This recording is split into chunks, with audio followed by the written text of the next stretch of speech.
भाई आपा तो भाई बहुत शुक्रिया।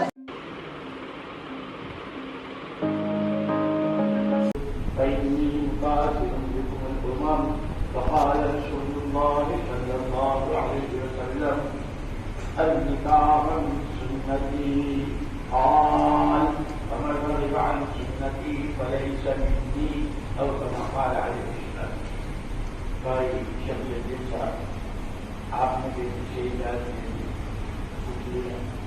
بیوی بنا کر مولانا صاحب کے سامنے آپ دے رہے ہیں کچھ میرے پاس مولانا صاحب صاحب کی شہاداری ثنا خان کو ڈرائیور میرے پاس ان کے والد کی وکالت سے حاضر مجلس سے موجودگی کے لیے آپ کے نکاح میں بیوی بنا کر دی. آپ بہت جب سے میں نے اعلان کیا ہے تب سے کافی لوگوں کا ایک سوال ہے کہ ہم بھی اس چیز پہ بہت محنت کر رہے ہیں جو ہی فیلڈ میں نہیں ہے نارمل بھی ہے. ان کا یہ کہنا ہے کہ ہم یہ بہت محنت کرتے ہیں لیکن لیزی ہو جاتے ہیں یا کبھی کچھ ہو نہیں پاتا, تو آپ یہ کیسے کر پاتی ہو اور اس کی کنسسٹنسی کیسے مینٹین کر پاتی ہو. کرنے والے تو ہم کوئی نہیں ہے, کرنے والا صرف اللہ کی ذات ہے. لیکن یہ ایک دعا ہے جو میں بہت پڑھتی ہوں, ہر نماز میں دعا کے وقت پڑھتی ہوں, نماز کے بعد پڑھتی ہوں, کبھی بھی بیٹھے رہوں تو میں پڑھ لیتی ہوں. تو میں نے سوچا یہ سب آپ سے شیئر کرتی ہوں. تو آپ چاہے تو میرے پیچھے بھی ایک بار بول سکتے ہیں. بسم اللہ الرحمن الرحیم.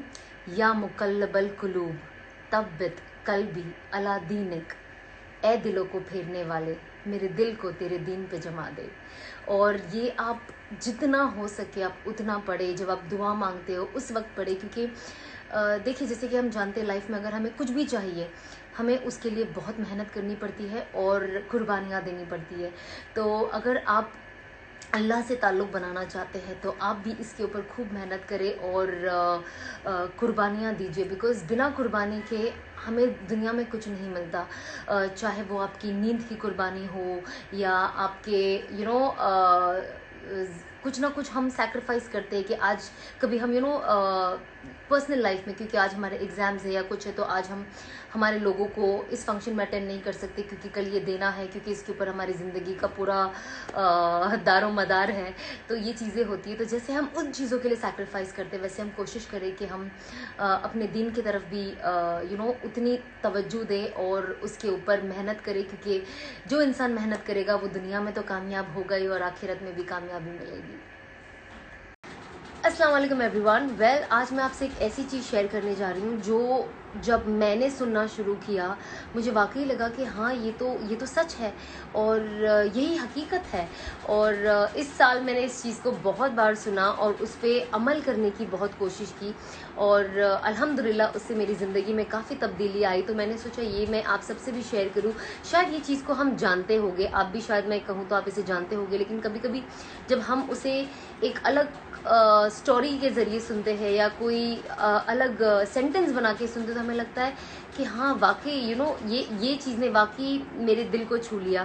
تو میں نے سوچا یہ میں آپ سے بھی شیئر کر لیتی ہوں. تو یہ میں نے بہت اچھی چیز بہت سارے بیانوں میں سنی ہے اور پرسنلی بھی سنی ہے لوگوں سے کہ جو کہتے ہیں نا تھوڑی سی مزے کے لیے جو انسان تھوڑے سے مزے کے لیے یہ کر لیتا ہے وہ کر لیتا ہے, تو کہتے ہیں تھوڑی سی مزے کے لیے گناہ نہ کرے, کیونکہ کیا ہوتا ہے مزہ تو نکل جاتا ہے. اب میں نے اللہ کی کوئی نافرمانی اگر ہم لے لیں تو میں نے تھوڑے سے مزے کے لیے وہ تو کر لیا, لیکن اب وہ تھوڑا سا وقت تو نکل گیا, مزہ بھی چلا گیا, لیکن کیا ہوا گناہ ہمارے ساتھ رہ گیا. اب وہ گناہ کیا ہوگا, وہ گناہ ہمارے ساتھ قبر تک جائے گا, وہ آخرت کے دن ہمارے ساتھ حشر کے میدان میں کھڑا ہوگا اور ہمیں کیا کرے گا, جہنم میں چھوڑ کے آئے گا.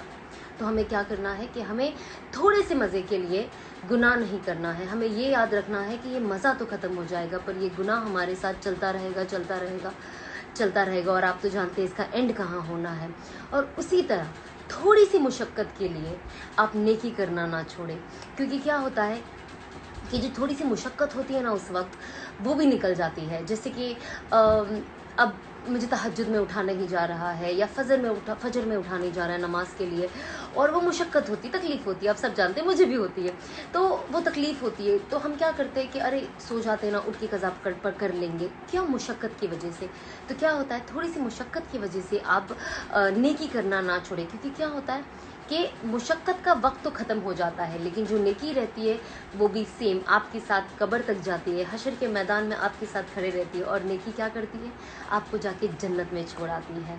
तो इसीलिए आप कोशिश करें कि जितना हम गुनाह से दूर रह सके, और ये सोचे उस मज़े के वक्त कि ये मज़ा तो बस कुछ वक्त का है, ख़त्म हो जाएगा, पर ये जो गुनाह है हमारे सर रह जाएगा और हमें जहन्नम में लेकर जाएगा, और जन्नत के और हमारे बीच में ये एक दीवार बन जाएगा जो हम नहीं चाहते हैं कि बने। तो ये बहुत ज़्यादा ज़रूरी है कि हम हर चीज़ जो अपनी ज़िंदगी में करते हैं वो सोचें और सोच के करें, जिससे कि हम लोगों के लिए कभी हम कुछ ऐसी चीज़ें कह देते हैं जो उनके दिल को ठेस पहुंच जाती है, उन्हें बुरा लगता है, लोग तो आगे बढ़ जाते हैं, लेकिन क्या होता है वो भी गुनाह आपके सर रह जाता है और वो आगे जाके आपको जन्नत में और आपके बीच में वो दीवार बन जाएगी। तो हमें कोशिश करना है कि सिर्फ नमाज और इन चीज़ों को तो ध्यान में रखना ही है, बस इसके अलावा हम अपनी ज़ाती ज़िंदगी में कैसे हैं, हम लोगों से कैसा बिहेवियर कर रहे हैं, उनसे कैसी बातें कर रहे हैं, कहीं उनका दिल तो नहीं तोड़ रहे, कहीं उनसे चीटिंग तो नहीं कर रहे, कहीं उनका पैसा तो नहीं खा रहे, कहीं उनके साथ उनकी अमानत में खयानत तो नहीं कर रहे हैं। तो ये सारी चीज़ें बहुत ज़्यादा ज़रूरी है, और ये सारी चीज़ें हम अपनी ज़िंदगी में लाएंगे तो इससे क्या होता है, हम भी एक बेहतर इंसान बनते हैं, हम दूसरों के लिए भी फ़ायदेमंद साबित होते हैं, और सबसे बड़ा अल्लाह हमें देख रहा है। कभी कभी हमें अच्छी चीज़ करने का या अच्छा रहने का इस दुनिया में उसका रिटर्न नहीं मिलता, बट हमें याद रखना है रिटर्न हमें दुनिया से नहीं, हमें आखिरत में अल्लाह से चाहिए। तो बस ये मुझे आपसे शेयर करना था, क्योंकि ये चीज़ मेरी लाइफ में बहुत बहुत बहुत डिफरेंस लाई, और आप देख रहे हो आज जो मैं मैं कह सकते एक अलग इंसान जो बन गई हूँ, और ये चीज़ ने मेरी लाइफ में बहुत पॉजिटिवली इम्पैक्ट किया है। ये दो चीज़, इस पे हमारी पूरी ज़िंदगी बेस्ड है और इससे ही हमारी देखा जाए तो पूरी ज़िंदगी है, पैदा होने से लेके कब्र की घड़ी तक। तो बस मैंने सोचा आप सबसे भी शेयर कर दूँ, ताकि हम जो अपने लिए मेहनत कर रहे हैं, अपनी जन्नत के लिए मेहनत कर रहे हैं, हम अगर दूसरों को भी साथ लेकर चले और उनकी भी जन्नत बनाने में उनकी मदद करें, तो इससे अच्छा क्या ही बात होगी।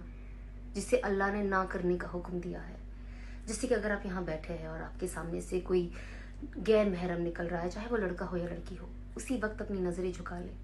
जब आप उस वक्त अपनी नज़रें झुका लेते हो, अल्लाह पाक आपके पुराने सारे गुनाह माफ़ कर देता है। इसी तरह से अपने कानों से वही चीज़ सुनो जिसे अल्लाह ने इजाज़त दी है, और उन चीज़ों से बचो जिसे अल्लाह ने इजाज़त नहीं दी है। अपने हाथों को भी उसी चीज़ के लिए इस्तेमाल करो जिसे अल्लाह ने इजाज़त दी है, और उस चीज़ों में ना इस्तेमाल करें जिसे अल्लाह ने इजाज़त नहीं दी है। यही होता है जब आप इन सारी चीज़ों को कंट्रोल करते हैं। तब आप जब अपनी नमाज भी पढ़ते हो, आप देखोगे बहुत सारे लोग कहते हैं अरे मैं नमाज पढ़ता हूँ या पढ़ती हूँ, और जब मैं नमाज़ पढ़ती हूँ तो मेरा ध्यान नमाज से निकल जाता है, या मैं कुछ और ख्यालात में खो जाती हूँ या खो जाता हूँ। हम लोगों के साथ, मेरे साथ भी बहुत हुआ है, हम सबके साथ हुआ है। तो ये सारी चीज़ें हमारी नमाज में अफेक्ट करती है और हमारी नमाज को उस तरीके से होने नहीं देती। तो इसीलिए हमें अपनी नफ्स का तज़किरा करना बहुत ज़्यादा ज़रूरी है। और आप देखोगे जब आप ये सब करोगे कि आपकी तिलावत में, आपकी इबादत में एक अलग ही मज़ा आ जाएगा। इसीलिए अल्लाह पाक कहते हैं ना, अगर देख देख कर मेरी रियायत के हिसाब से आप ज़िंदगी गुजारोगे तो आप कामयाब होगे। और कामयाबी कौन देता है? अल्लाह। हम कामयाब होने के लायक ही नहीं है खुद से। रिस्क अल्लाह देता है, कामयाबी अल्लाह देता है, इज्जत, दौलत, शोहरत, जिल्लत, हर चीज़ का मालिक अल्लाह है। तो आप कोशिश करें कि आप अपनी नफ्स पे कंट्रोल करें और अल्लाह की सारी बरकतों का मज़ा लें।